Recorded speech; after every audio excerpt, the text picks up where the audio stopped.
Assalamualaikum warahmatullahi wabarakatuh. Halo, kami dari Vectors Team. Saya Muhammad Rifai. Saya Anti. Saya Muhammad Imran. Pada kesempatan ini, kami akan memaparkan riset yang telah kami susun yang berjudul Strategi Rencana Tindak atau Action Plan dalam Proses Bisnis dalam Studi Kasus PLTSA Putri Cempo Solo. Pengolahan sumber daya menjadi energi saat ini mengalami hambatan dan tantangan, seperti bahan baku sumber daya yang tepat, murah, dan tidak berdampak buruk itu sulit diperoleh.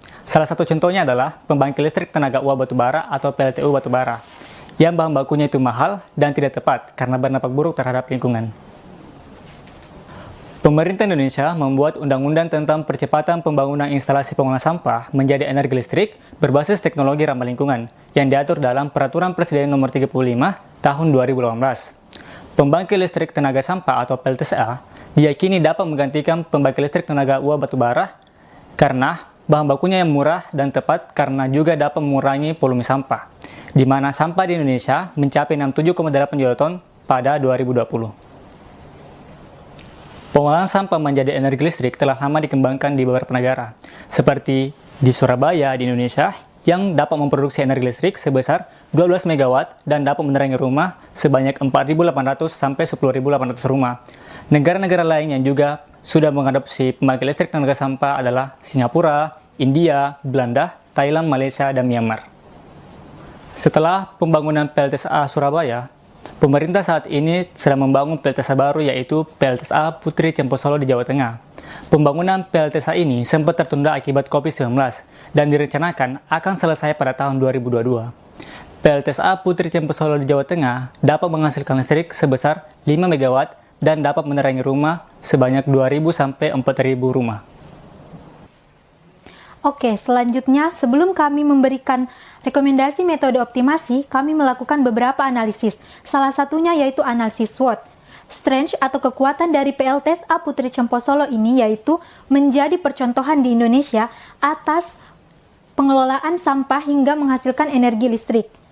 Weakness atau kelemahan dari PLTSA Putri Cempo Solo ini yaitu perlunya beberapa perbaikan, salah satunya pelebaran jalan. Dan juga bahan baku yang terbatas yang diperkirakan akan habis kurang dari 10 tahun ke depan. Selanjutnya opportunity atau peluang PLTSA Putri Cempo Solo ini yaitu memiliki teknologi yang canggih yang dapat mengurangi dampak buruk terhadap lingkungan. Dan yang terakhir threat atau ancaman yaitu kekhawatiran masyarakat sekitar terhadap dampak negatif yang akan dihasilkan oleh PLTSA tersebut. Analisis selanjutnya yaitu analisis Pestel. Dari segi politikal, PLTSA Putri Cempo Solo memberikan keuntungan bersama bagi PLN dan juga pemerintah daerah. Dari segi ekonomik, investasi PLTSA Putri Cempo Solo bernilai sekitar 330 miliar rupiah. Dari segi sosial, dapat menanggulangi permasalahan sampah di kota Surakarta.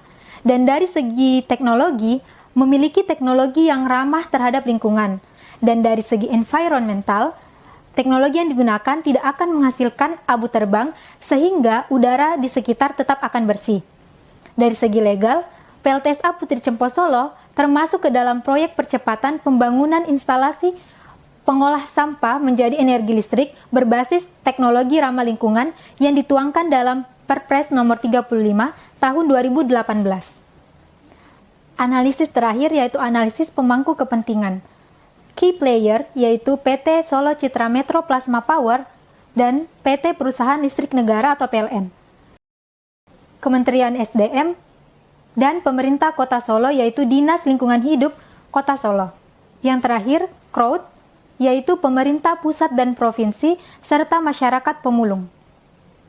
Untuk menghasilkan energi listrik pada PLTSA ini, maka dibutuhkan bahan baku sampah sebesar 545 ton per hari. Akan tetapi, jumlah sampah yang masuk hanya 280 ton per hari saat pandemi dan 300 ton per hari saat waktu normal. Saat ini, jumlah sampah pada PLTSA Putri Cempo Solo sebesar 1,6 juta ton. Dan yang menjadi permasalahan ialah diperkirakan sampah di TPA Putri Cempo Solo akan habis kurang dari 10 tahun ke depan. Dari permasalahan yang dihadapi, maka kami menawarkan kepada PLTSA Putri Cempa Solo untuk memasok bahan baku sampah dari TPA lain yang ada di sekitar Solo atau Jawa Tengah menggunakan metode Economic Order Quantity.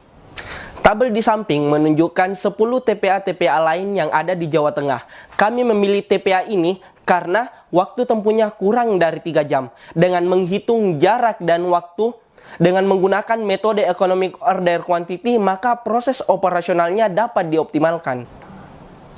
Metode Economic Order Quantity adalah jumlah pesanan ideal yang harus dibeli oleh perusahaan untuk meminimalisir biaya persediaan seperti biaya penyimpanan, biaya kekurangan, dan biaya pemesanan. Adapun langkah-langkah yang dapat diterapkan untuk menghitung metode Economic Order Quantity, yang pertama menghitung pembelian bahan baku sampah yang ekonomis, yang kedua menghitung frekuensi pembelian bahan baku sampah, yang ketiga menentukan persediaan pengaman atau safety stock, dan yang keempat menentukan titik pemesanan kembali reorder point atau ROP.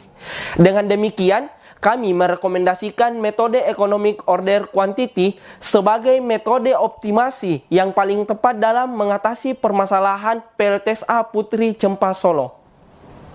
Sekian dari tim Factors Universitas Hasanuddin. Terima kasih atas perhatiannya. Wassalamualaikum warahmatullahi wabarakatuh.